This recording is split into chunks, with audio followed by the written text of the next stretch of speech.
오 추워 진짜. 오 추워. 오 추워. 안녕하세요. 안녕하세요. 반갑습니다. 오 추워.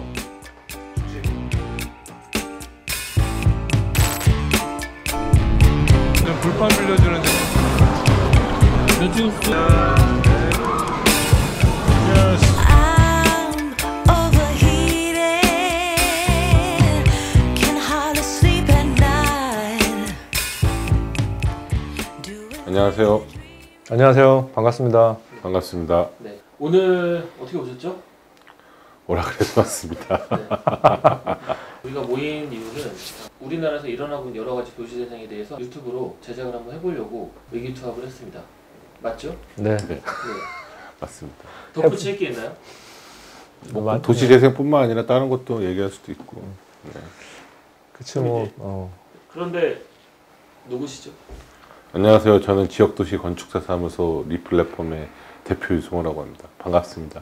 네, 안녕하세요. 저는 지금 안산 마을만들기 지원센터의 센터장으로 일하고 있는데요. 그 전에 이제 도시재생 센터장을 했었습니다. 그래서 도시재생과 마을만들기, 뭐 지역 활성화 이런 부분에 대해서 좀 같이 얘기해 볼 수 있을 것 같아요. 백종원 선생님께서 되게 성공적으로 예산 시장을 리모델링을 하셨죠. 시장 말고 이 예산이라는 지역에 대해서 알아보도록 하겠습니다.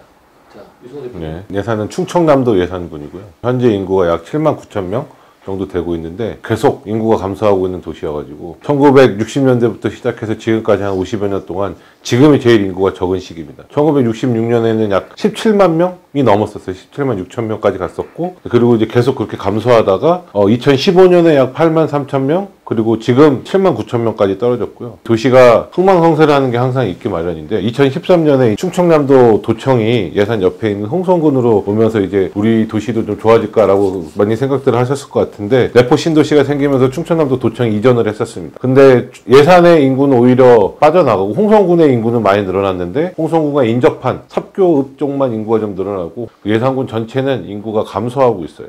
근데 충청남도가 좀 되게 재밌는데 지도를 보면 천안, 아산 이게 충청남도에서 가장 북쪽에 있는 두 도시인데 여기는 엄청 성장을 하고 있어요.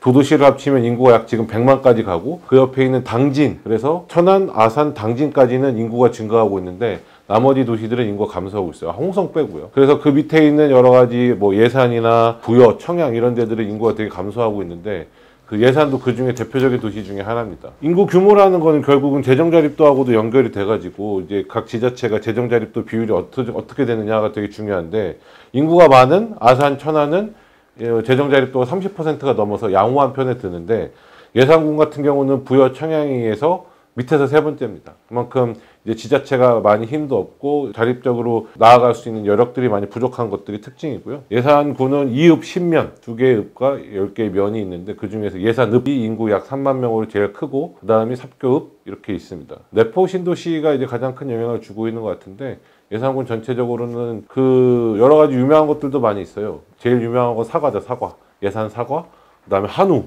이런 것들도 있고 관광지로는 윤봉길 의사 선생님의 생가가 있는 곳이고 그 다음에 추사 김정의 고택도 있고 추덕사라는 절도 있고 저는 잘 몰랐었어요. 예산이 어떤 도시였는지. 근데 이번에 백종원 선생님이 그걸 하시면서 워낙 인스타에도 많이 올라오고 뉴스에도 많이 올라오고 그 다음에 유튜브에도 많이 올라오게 돼서 굉장히 관심을 가지게 됐고 영상도 찍어보게 되고 시장도 실제로 답사해 보게 될 예정입니다. 도시재생을 실제 경험한 개인적인 입장에서 지금 백종원 시장의 임팩트를 우리가 어떻게 이해해야 될 건가? 좀 살펴볼 관점들이 있지 않을까라는 생각을 했었던 거고 공공에서 진행하고 있는 투자되고 있는 이런 도시재생 사업과고는 확실하게 눈에 띄는 활성화되는 모습들이 보여지기 때문에 백종원 효과를 다른 지역에서 흉내낼 수 있을까? 그게 가능한 걸까? 카피가 가능할까? 아니 그러니까 이제 백종원 효과를 사람들이 많이 보면서 그럼 우리도 이렇게 지역에 자수성가하신 분이나 아니면 지역을 위해서 뭔가 애쓰시려고 고민하신 분들이 계실 텐데 그런 분들의 도움을 얻어서 지역 활성화에 대한 뭔가 사례를 만들고자 하는 고민들이 같이 생겨나지 않을까라는 생각이 드는데 그래서 이제 백종원의 이 효과를 우리가 어떻게 다른 지역에 이렇게 카피할 수 있을 건가 저는 이게 제가 가장 큰 관심이에요. 예산 시장이 일단 소기의 목적을 달성을 했다라고 보고 이 문제점들이 어떤 것이 예상이 되는지 좀 알 수 있을까요? 첫 번째 젠트리피케이션 예상되시죠? 젠트리피케이션 같은 경우는 지금 저희가 확인을 해보니까 신문에도 기사가 났었던데 젠트리피케이션이 일어나서 거기서 일하는 사람들이 뭐 쫓겨나지 않는 상황들을 만들기 위해서 시장을 다 사서 이제 그런 일들도 없이 꾸준하게 여기서 장사를 할 수 있게 만드는 게 굉장히 중요하다. 방송을 출연하시면서 겪었던 일들이 있으시고 또 그런 것들에 대한 시행착오들이 있으셨기 때문에 그런 것들을 한 것 같고요. 걱정보다는 전 되게 궁금한 게 그 체계 안에 있는 것으로서 재래시장이 주민들과는 약간 뭐 동떨어지면서 외지인들을 위한 재래시장이 돼버리는 문제 같은 것들이 만들어지는 거는 아닐까? 또 그렇게 되면 시장에서 장사를 하는 사람들이 떠날 수도 있지만 장사를 하는 그 시장 주변에 있는 뭐 주택이나 아니면 혹은 뭐 상점들이 오히려 그런 것 때문에 또 다른 방식으로 어떤 또 다른 형태의 젠트리피케이션, 또 다른 형태의 재개발을 맞이하게 되면서 지역이 조금 변화할 수 있지 않을까. 교육 프로그램도 하시고 있다고 그러고 장기적인 관점에서도 충분히 가능성은 있고 지역의 어떤 플레이스 메이킹 같은 걸로도 충분히 가능성은 있는데 그게 과연 이렇게 선순환적인 결과를 언제까지 만들어낼 수 있을 것인가. 굉장히 소비적이고 상업적인 형태잖아요. 이게 물론 이제 뭐 젊은 사람들 와서 육성도 되고 그런 걸로 인한 어떤 또 유통 체계도 만들어질 수도 있고 예산이라는 도시가 성장 혹은 이제 발전할 수 있는 계기가 될 수 있을까 굉장히 궁금해요. 과연 그렇게 될 수 있을까? 딴 도시에서 이걸 한다? 그럼 저는 이거 분명히 성공 못할 거라고 봅니다. 백종원 선생님께서 예산 출신이기도 하고 그 지역에 있는 그 사립학교도 가지고 계시고 또 부친이나 선친께서도 계속 그 지역에서 활동을 하셨던 분이니까 지역과 굉장히 밀접한 그런 특수성이 있고 사람들이 관심을 가지는 것도 예산 사람인 백종원이 예산에서 멋있는 일을 한다고 하니까 더 궁금한 거고 매스컴이나 이런 데서도 관심을 가지는 거지 백종원이라는 사람이 예를 들면 딴 데서 뭘 했다 그러면 그게 과연 관심을 가질 수 있을까 하는 생각도 들어요. 젠트리피케이션의 논의가 적정한 건가 싶은 거예요. 이를테면 이게 수도권이나 대도시에서는 중요한 이슈지만 지방에서는 좀 젠트리피케이션 같은 활성화라도 일어나면 좋겠다라는 게 절박한 상황인 거라 지금 백종원의 푸드코트 형식으로 운영되는 게 좋은 거냐 나쁜 거냐라고 하는 이런 논의 자체가 무의미한 거 아닐까라는 거죠. 과거의 시장이었기 때문에 소매나 아니면 근린에 관련한 그런 물품들을 소비하는 것이어야 된다라고 하는 거는 약간 고정적인 개념이라고 생각하는 거고 쿠팡으로 다 사고 있는데 그런 물품까지 장사가 안 되는데 시장이 있어야 되냐라고 하는 생각도 해볼 수 있을 것 같아요.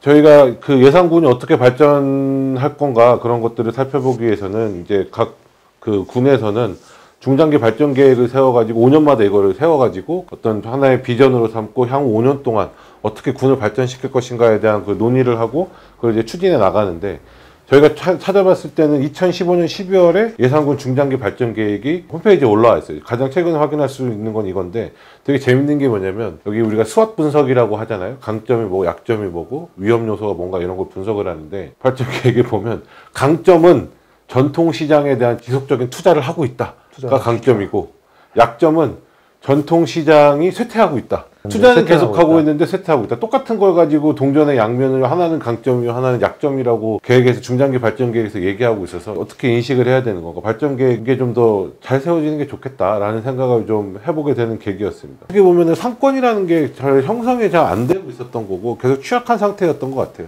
그래서 여기가 도시재생 사업도 2개를 지금 도시재생 뉴딜 사업이 진행되고 있는데 2020년에 당선된 그 도시재생 뉴딜 사업에서 일자리 창출하고 관련된 프로그램으로 백종원 창업 인큐베이팅 하고 청년사업소, 동행청년사업소라는 프로그램이 들어가 있더라고요.